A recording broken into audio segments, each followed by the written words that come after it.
अब है तीसरा सुभाषित चाणक्य नीति से।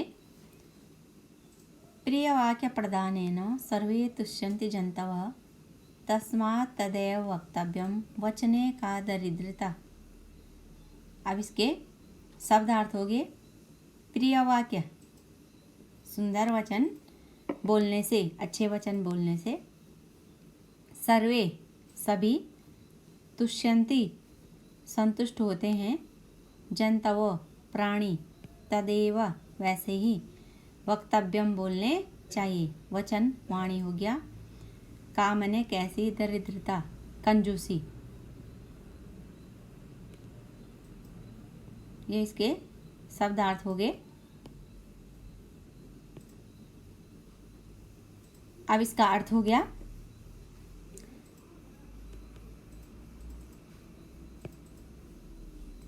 प्रिय वाक्य बोलने से या प्रिय वचन बोलने से सभी प्राणी जंतव तुष्टन्ति, अर्थात सभी जंतव माने प्राणी संतुष्ट होते हैं। तस्मात् तदेव वक्तव्यम वचने का दरिद्रता, इसलिए हमें वैसे ही, तदेव माने वैसे ही, कैसे मतलब प्रिय वाक्य, इसलिए हमें वैसे ही वचन बोलने चाहिए, अर्थात प्रिय वचन बोलने चाहिए।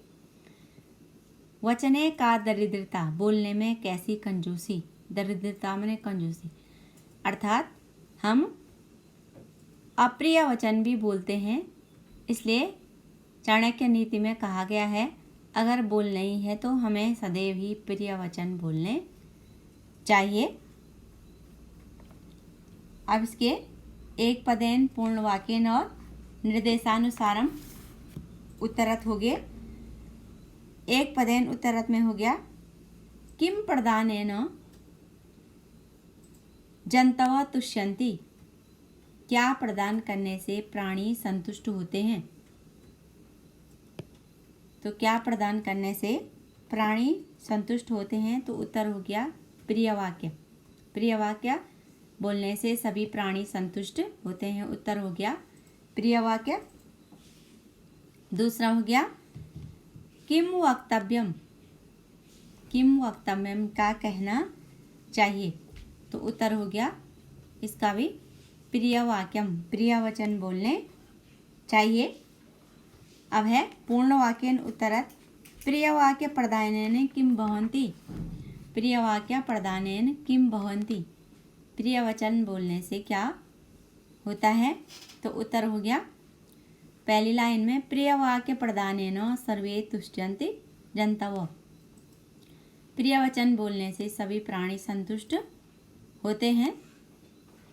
दूसरा प्रश्न हो गया पूर्ण वाक्य में, कस्मिन् विषये दरिद्रता न कर्तव्यम, किस विषय में दरिद्रता अर्थात कंजूसी नहीं करनी चाहिए, तो उत्तर हो गया प्रिय वचन दरिद्रता न कर्तव्यम, प्रिय वचन बोलने में दरिद्रता नहीं करनी चाहिए। तो प्रिय वचने का दरिद्रता, प्रिय वचन बोलने में कंजूसी नहीं करनी चाहिए।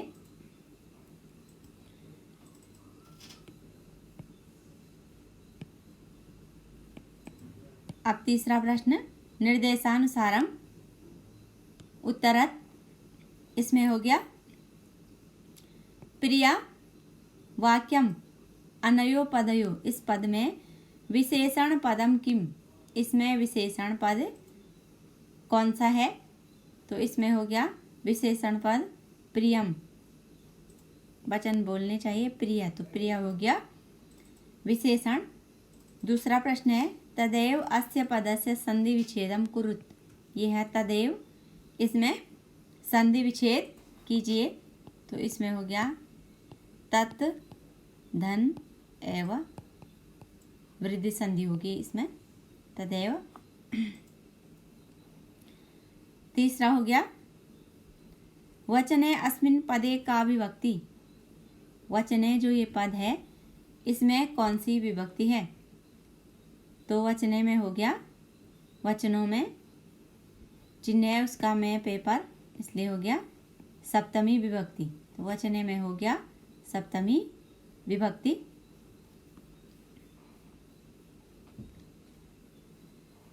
अगला सुभाषित है। सुभाषित रत्न भंडागारम से।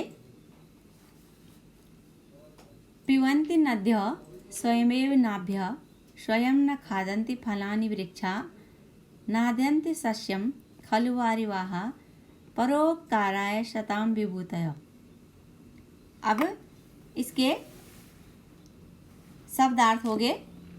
पिबन्ति माने पीती हैं, नद्यः नदियाँ, स्वयमेव अपने आप, नाभ्य जो उनका जल है, न का अर्थ नहीं, खादन्ति खाते हैं, फलानि फलों को, वृक्षा वृक्ष, नादन्ति खलु वारिवाहा, वारिवाहा माने बादल, जो अपने द्वारा बरसाया हुआ जल है उसको स्वयं नहीं पीते हैं।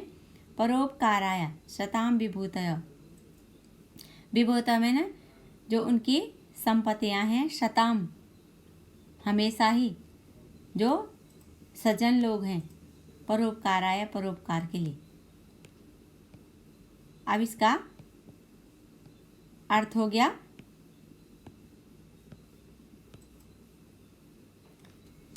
कि नदियां अपना जल स्वयं नहीं पीती हैं। पिबन्ति नद्यः स्वयमेव नाभ्यः, नदियां अपना जल स्वयं नहीं पीती हैं। वृक्ष अपने द्वारा, वृक्ष अपने द्वारा जो उगाए गए अन्न हैं उनको स्वयं नहीं खाते हैं। स्वयं न खादन्ति, उन फलों को, वृक्ष अपने द्वारा उगाए गए फलों को स्वयं नहीं खाते हैं। और जो बादल हैं, वारिवाहा, जो बादल हैं, वे अपने द्वारा उगाए गए अन्नों को स्वयं नहीं खाते हैं, क्योंकि बादलों से वर्षा होती है और तभी जो जमीन का जो अन्न है वह जमता है, फलता है, फूलता है। तो इसलिए वो उस अंगों को उगाते हैं और उन फसलों को वो स्वयं नहीं खाते हैं, केवल उनका उपयोग मनुष्य ही, जीव जंतु ही करते हैं। इसलिए निश्चय ही शतां विभूतय, जो सज्जन होते हैं, उनकी संपत्तियां सदैव परोपकार के लिए होती हैं, दूसरे की भलाई करने के लिए होती हैं। वो अपने लिए कोई भी वस्तु का उपयोग नहीं करते हैं, केवल दूसरों के लिए परोपकार की भावना से अपना सब कुछ न्योछावर कर देते हैं। इसलिए उनकी जो संपत्तियां हैं वो परोपकार के लिए होती हैं। विभूतया माने जो उनकी संपत्तियां हैं वो सदैव परोपकार के लिए होती हैं। अब 3 के मैंने करवा दिए हैं। एक पदेन पूर्ण वाक्य निर्देशानुसारम उत्तरत, इसके आप लोगों ने करने हैं।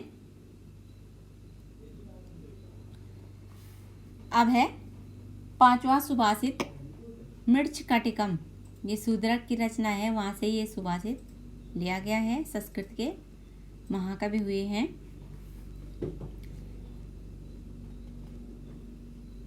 गुणस्येव हि कर्तव्य प्रयत्नो पुरुषे सदा गुणयुक्तो दरिद्रोपि नैश्वरेव गुणे सम।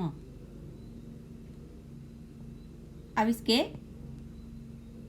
शब्दार्थ हो गए कि अगुणे अर्थात जिसमें गुण नहीं है, जो गुणों से हीन है,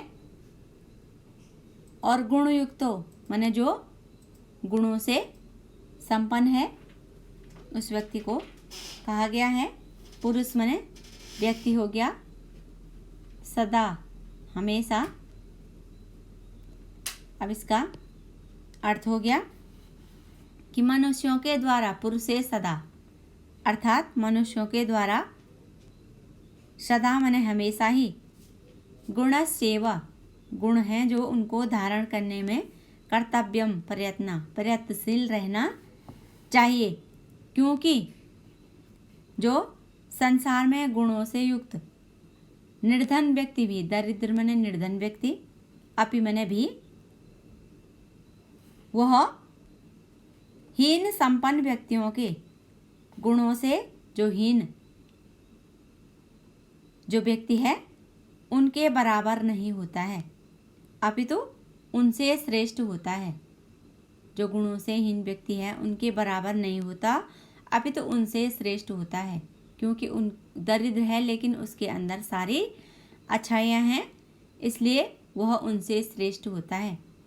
अब इसके भी एक पदेन पूर्ण वाक्य निर्देशानुसारम उत्तरार्थ आप लोगों ने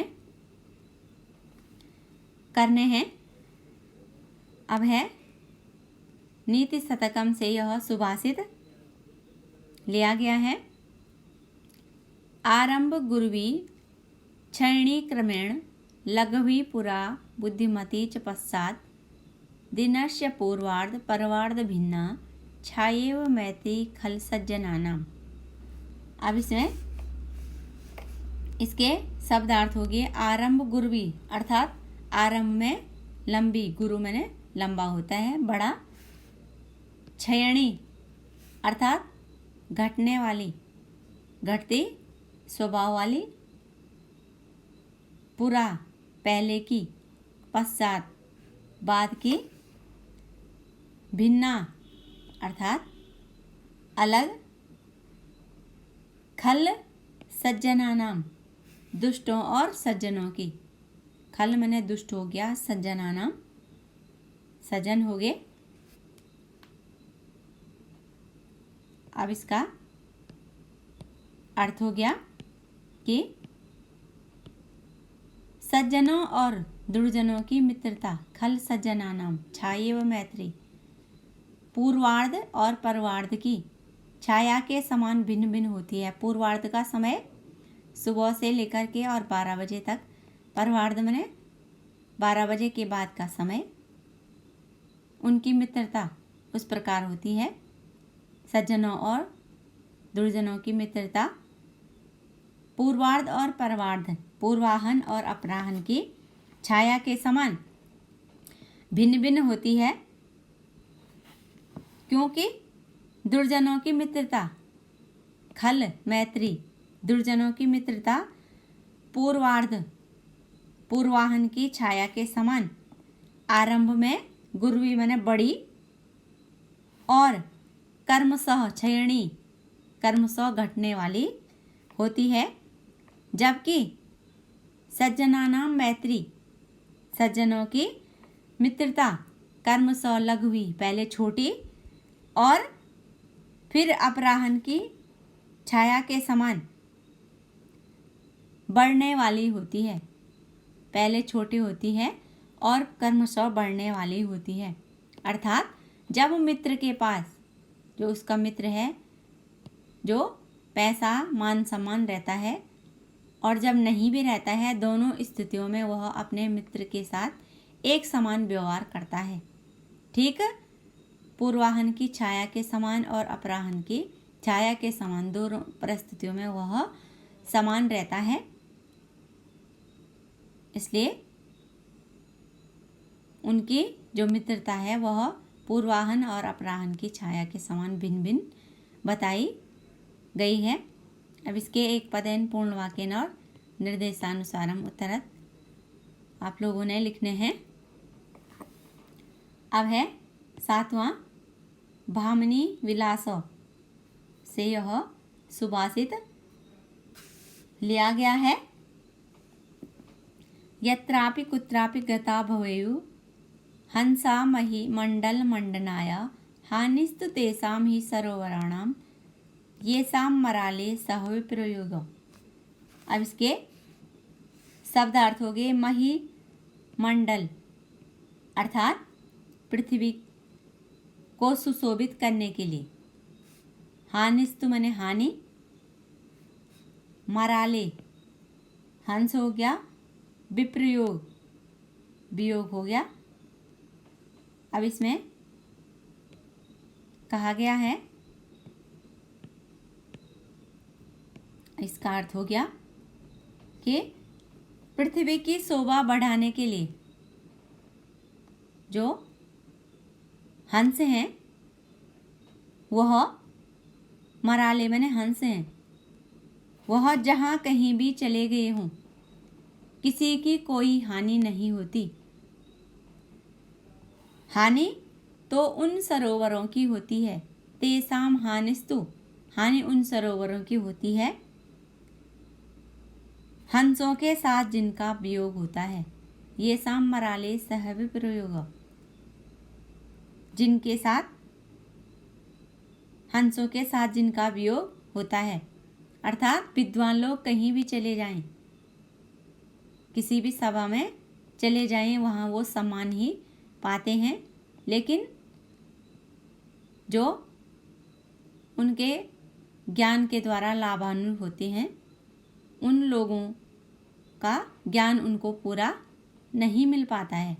इसलिए वो जहाँ भी जाएं सभी लोगों को लाभान्वित करते हैं। इसलिए कहा गया है वो जहाँ भी जाते हैं वहाँ सभी लोगों को अपने ज्ञान के द्वारा लाभान्वित करते हैं। हानि केवल उसी स्थान की होती है जहाँ, जिस स्थान को छोड़ करके वो चले जाते हैं।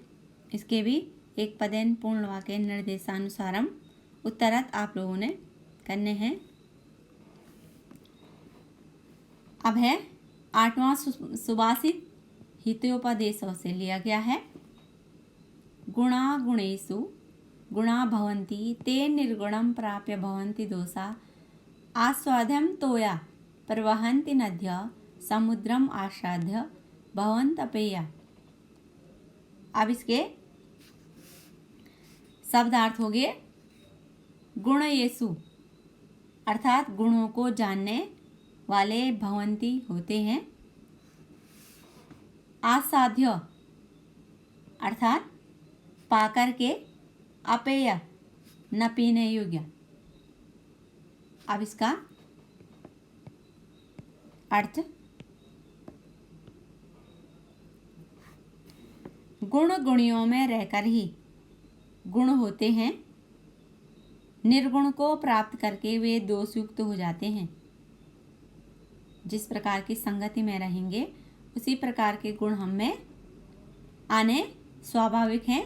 इसलिए गुण गुणियों में रहकर ही गुण होते हैं, लेकिन निर्गुणता को प्राप्त करके वो दोषयुक्त हो जाते हैं। ठीक उसी प्रकार जिस प्रकार प्रवहन्ति नद्यों, नदियों का पानी तभी तक स्वादिष्ट रहता है, तभी तक वह अच्छा रहता है जब तक वह प्रवहन्ति बहता रहता है।